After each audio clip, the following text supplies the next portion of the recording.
Good morning mga ka-showbiz. Para sa ating balitang showbiz sa araw na ito, David Licauco kay Barbie Fortesa lang uuwi.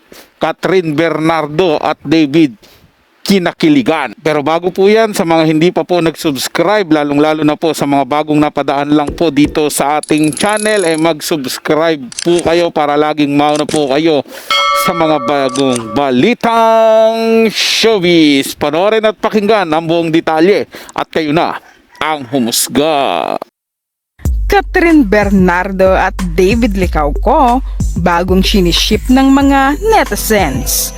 Barbie Fortesa supportive kay David sa pagrampa kagabi sa bench. Narito the chika ang mainit-init at kilig na chika natin today. Maraming kinilig na mga netizens sa interaksyon ni Kat at David kagabi sa bench body of work kung saan maraming mga artista dito ang rumampa at talagang napaka-sexy nilang lahat. Pero pagdating kay Kat, talagang napapatingin silang lahat. Ibang-iba na sikat ngayon kumpara noon. Ngayon ay kita mo talaga ang kaseksihan niya na lumalaban talaga siya na nananampal ang kanyang abs. Di maiwasan kiligin at iship sina Kat at David sa kanilang small talk kagabi. Talagang kahit sino raw ipareha sa kanila ay bagay na bagay at may chemistry kahit sino ang idikit sa kanila.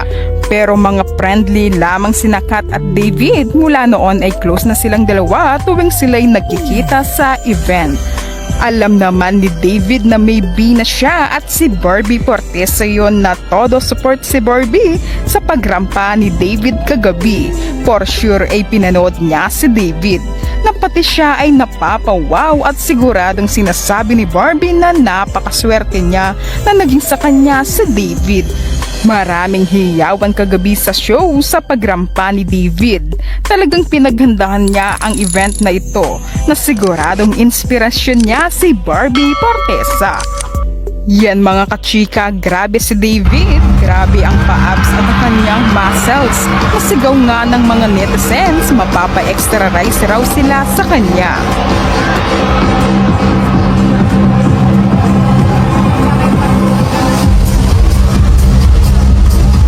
No doubt mga ka-showbiz, pagdating sa kasiksihan, grabe, isa po ko talaga sa humahanga dyan kay Catherine Bernardo. Ibang-iba na po talaga siya, no?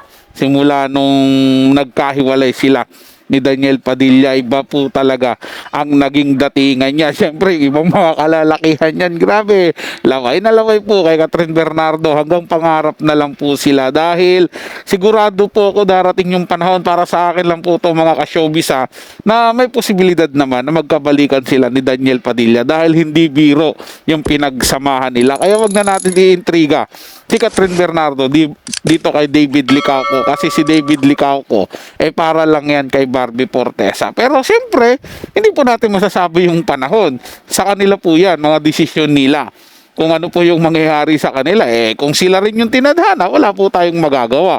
Sa ngayon po, wag na natin ipaglapit yung pangalang Catherine at David. Hayaan na po nating maging masaya si Catherine kung ano mang meron siya ngayon at si David kung ano mang meron sila ni Barbie Fortesa. Doon na lang po tayo. Ganun din po sa mga personal nating buhay. Kung meron na tayong iniibig o meron nang nagmamayari sa puso natin, stick na tayo doon. Wag na po natin entertain yung mga pumapaligid sa atin o yung mga nagpaparamdam po sa atin. Kasi pwedeng masira niyan yung focus mo, yung attention mo doon sa taong iniibig mo. 'Di ba? Focus ka lang po kung sino man yung taong nasa sayo, yung nagpapasaya na sayo ngayon. At huwag nyo pong isipin na kung sino man yung nagpaparamdam dyan. Kasi hindi natin masasabi. Pagdating ng panahon, baka mamaya, abusuhin lang po kayo niyan. Sisirain ang inyong relasyon, tapos iiwanan kayong luhaan. Hindi po ba, mga ka-showbiz? Kaya dapat laging mag-iingat at manatiling tapat sa inyong kabiya. Para sa mga bagong balitang showbiz, ugaliang tumutok dito sa ating channel at mag-subscribe para laging mauna ka sa mga bagong balitang showbiz.